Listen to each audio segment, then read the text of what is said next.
બાળ મિત્રો, આજની આપણી વાર્તાનું નામ છે ઉંદર અને હાથી. આજે જંગલમાં પ્રાણીઓના ટોળા વળ્યા હતા. જંગલની બરાબર વચ્ચે વહેતી નદી ઉપરનો વર્ષો જૂનો પુલ આજે તૂટી ગયો હતો. પુલની બરાબર નજીક એક વિચિત્ર ઝઘડો ચાલી રહ્યો હતો. તે ઝઘડો હતો ચૂ ચૂ ઉંદર અને હલ્લુ હાથી વચ્ચે. ચૂ ચૂએ પોતાના કપડાં સરખા કરતા હલ્લુને કહ્યું, હલ્લુ, તારા વજનને કારણે આ પુલ તૂટ્યો છે. હું તારી ફરિયાદ રાજાને કરીશ. આ સાંભળી હલ્લુ કહે, એમ? જો એવી ભૂલ કરી તો તને હું જ ફસાવી દઈશ, સમજ્યો? હલ્લુએ તો સીધી ધમકી જ આપી, પરંતુ ચૂ ચૂ એમ ડરી જાય તેમ નહોતો. તે તો સિંહ રાજાના દરબાર તરફ ચાલ્યો. તેની પાછળ આખું ટોળું પણ દરબારમાં પહોંચ્યું. રાજાએ બધી વાત સાંભળીને હલ્લુને પુલ તૂટવા વિશે કારણ પૂછ્યું.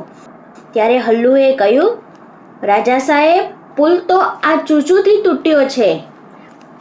બધાને થયું, ચૂચુનું ક્યાં એટલું બધું વજન છે? પણ ત્યાં તો હલ્લુ કહે, જુઓ રાજાજી, ત્યાં પુલ ઉપર લખેલું છે કે એક જ સમયે એક જ જનાવરે પુલ પરથી ચાલવું. આવી સૂચના લખી હોવા છતાંય હું હજી પુલ પર હતો અને ચૂચુ પુલ પર ચડ્યો. હવે સાહેબ, તમે જ કહો, આમાં સજા કોને થવી જોઈએ, મને કે નિયમ તોડનાર ચૂચુને? બધા જ વિચારમાં પડી ગયા. તારી વાતમાં તો વજન છે, રાજાએ કહ્યું. ચૂચુના હોશકોશ ઉડી ગયા. તેણે હિંમત ભેગી કરીને રાજાને કહ્યું, રાજાજી, એ વાત સાચી છે કે હું હલ્લુની પાછળ હતો, પણ મારું તો વજન શું છે? અમે તો એક સાથે 100 ઉંદર પુલ પરથી જઈએ તો પણ પુલ ક્યારેય ન તૂટે. આમાં સાચી રીતે નિયમ તો હલ્લુએ તોડ્યો છે. મેં શું નિયમ તોડ્યો છે? હલ્લુ હવે ગુસ્સે થયો. ત્યાં તો ચૂચુએ કહ્યું કે ત્યાં લખેલું છે કે 500 કિલોથી વધારે વજન લઈને પુલ ઉપર ન ચાલવો. પણ રાજાજી, આ હલ્લુનું પોતાનું વજન જ કેટલું બધું છે. સૌથી પહેલાં તો તેણે નિયમ તોડ્યો છે, માટે સજા તેને થવી જોઈએ. આ સાંભળી હવે રાજા મૂંઝાયા. તેમણે ચતુર મંત્રી શિયાળ તરફ નજર કરી.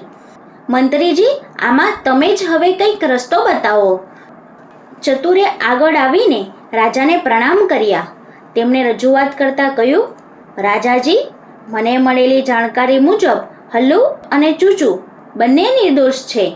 આખા દરબારમાં ઘૂસપૂસ થવા લાગી. ચતુરે વાત સમજાવતા કહ્યું, રાજાજી, વાત સાચી છે કે હલ્લુ પુલ પર પહેલા ચડ્યો હતો અને ચૂચુ પછી. એક સાથે 2 પ્રાણીઓ પુલ ઉપર ચડ્યા એટલે પહેલો નિયમ તો તૂટ્યો જ છે. પરંતુ તે નિયમમાં છૂટ આપવામાં આવી છે કે 1 ફૂટથી નાના પ્રાણીઓને આ નિયમ લાગુ પડતો નથી, માટે ચૂચુ પહેલા નિયમ માટે નિર્દોષ છે. આ સાંભળી ચૂચુને થોડી હાશ થઈ.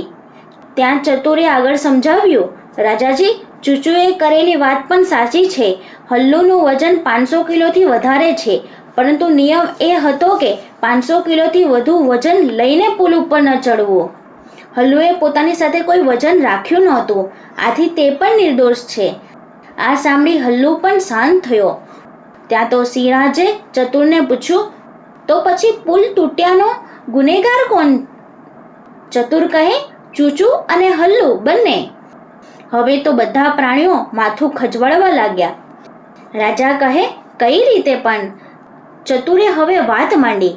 રાજાજી, મને મળેલી જાણકારી મુજબ જ્યારે આ બંને જણા પુલ પરથી પસાર થઈ રહ્યા હતા ત્યારે ચૂચુને મસ્કરી કરવાનું મન થયું હતું. તેણે એક નાનકડી કાકડી લઈ હલ્લુ ઉપર ફેંકી અને તેની મસ્કરી શરૂ કરી. આ સાંભળી ચૂચુ નીચે જોઈ ગયો. રાજાજી, આ મસ્કરીમાં હલ્લુ પણ જોડાયો. તેણે ચૂચુને હેરાન કરવા પોતાનો પગ પુલ ઉપર પછાડ્યો. પગ પછાડતા પુલ એવો તો હાલ્યો કે ચૂચુ ઉછળવા લાગ્યો. ચૂચુને હેરાન થતો જોઈને હલ્લુને મજા આવવા માંડી, પરંતુ આ ભાર પુલ સહન કરી શક્યો નહીં અને અંતે તે પુલ તૂટી ગયો. હવે નીચું જોવાનો વારો હલ્લુનો હતો. બંનેને પોતાની ભૂલ હવે સમજાઈ ગઈ હતી. બંનેએ રાજા પાસે હાથ જોડી માફી માંગતા કહ્યું, રાજાજી, મંત્રીજીની વાત સાચી છે. અમે મસ્કરી કરતા હતા અને તેમાં જ પુલ તૂટ્યો છે. અમે ગુનેગાર છીએ. રાજાજીએ બંનેને કહ્યું, મિત્રો સાથે હળવી મસ્તી મજાક થઈ શકે, પરંતુ એ પણ ધ્યાન રાખવું કે આપણી નાનકડી મસ્કરીનું પરિણામ ક્યારેક ખૂબ મોટું અને ખરાબ પણ આવી શકે છે. અંતે રાજાએ હલ્લુને નવો પુલ બનાવવા માટે લાકડા ભેગા કરવાનો આદેશ આપ્યો અને ચૂચૂને હવેથી નવા પુલની ચોકી કરવાનો આદેશ આપી કેસ બંધ કર્યો. આ વિડીયોને લાઈક કરો, શેર કરો અને અમારી ચેનલને સબસ્ક્રાઈબ કરો.